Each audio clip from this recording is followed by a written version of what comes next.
Hello दोस्तों, सार्थक educare में पुनः आपका स्वागत है। अभी मैं डिस्कस करने जा रहा हूं WBC के ऊपर। दोस्तों, WBC यानी वाइट ब्लड कार्पोसेल्स यानी श्वेत रक्त कणिका।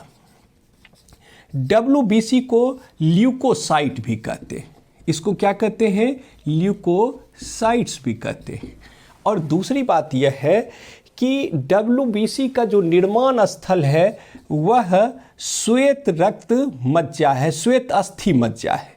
वह श्वेत अस्थि मज्जा है जिसको हम वाइट बोन मेरो भी कहते हैं। इसको हम वाइट बोन मेरो भी कहते हैं। दूसरी बात यह है कि इसकी जो मृत्यु स्थल है, मृत्यु स्थल आपका जो है क्या कहते हैं, वो रक्त ही है। और जीवन काल इसका जो होता है वह जीवन काल 2 से लेकर के 4 दिनों की होती है।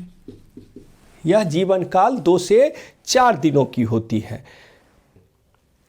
WBC को अगर देखा जाए तो मुख्यतः जो है, यद्यपि इसके 5 प्रकार हैं, लेकिन इन 5 प्रकारों को हम 2 भाग में बांटते हैं।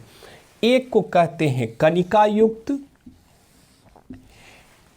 कणिका युक्त यानी ग्रेन्युलेस, और दूसरे को कहते हैं गैर कणिका युक्त।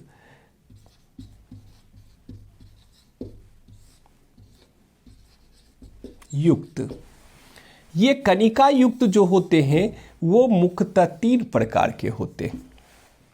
एक को कहते हैं एस्नोफिल, दूसरे को कहते हैं बेसोफिल, और तीसरे को कहते हैं न्यूट्रोफिल।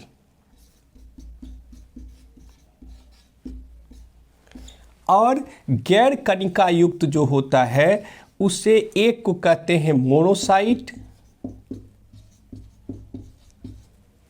और दूसरे को कहते हैं लिम्फोसाइट। तो कुल मिलाकर के 5 प्रकार के WBC।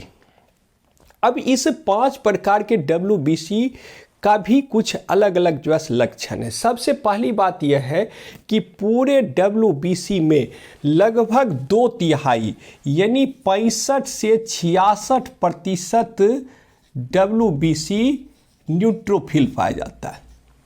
यानी कुल मिलाकर के जो है 2/3 जो है WBC वो न्यूट्रोफिल होता है।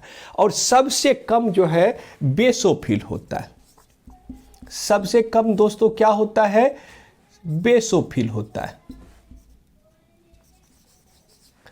और दूसरी बात ये देखा जाए कि जितने भी WBC होते हैं उन WBC में सबसे बड़ा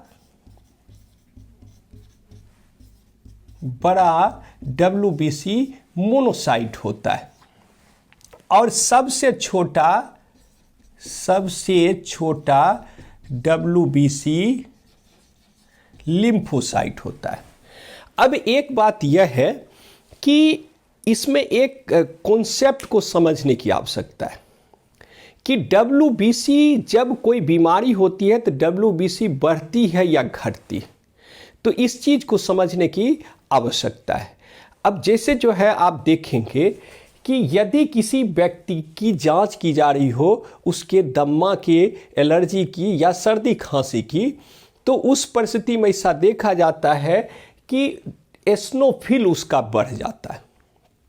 अर्थात एस्नोफिल की बढ़ी हुई संख्या यह साबित करता है कि उस व्यक्ति में दम्मा, एलर्जी अथवा उस व्यक्ति में जो है सर्दी खांसी जुकाम की संभावना है या उसके लक्षण हैं। और दूसरी बात यह है कि एस्नोफिल उसे जो है समाप्त करने का प्रयास करता है। तो ऐसी अगर देखा जाए तो ये जो है आपका दम्मा, एलर्जी, सर्दी, जुकाम, सर्दी और जुकाम की स्थिति में इसकी मात्रा बढ़ जाती है। दूसरी बात है कि बेसोफिल के विषय में अगर देखा जाए तो बेसोफिल जैसे जो है आपका जो है क्या होता है,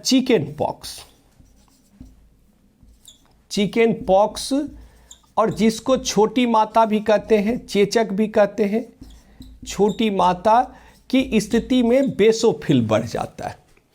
और यदि शरीर में जीवाणु का इन्फेक्शन हो, यानी जिसको बैक्टीरियल इन्फेक्शन कहते हैं, बैक्टीरियल इन्फेक्शन हो तो उस परिस्थिति में न्यूट्रोफिल की मात्रा बढ़ जाती है।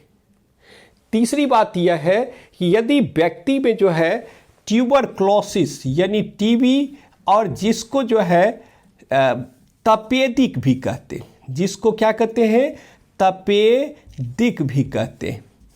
और जब तपेदिक की स्थिति हो तो उस परिस्थिति में मोनोसाइट की मात्रा बढ़ जाती है। और साथ साथ जो है जो वायरल इन्फेक्शन होते हैं, वायरल इन्फेक्शन में लिम्फोसाइट की मात्रा बढ़ जाती है। एक बातें, खास बातें लिम्फोसाइट के विषय में ये है कि शरीर में यह एंटीबॉडी के निर्माण में सहायता करता है।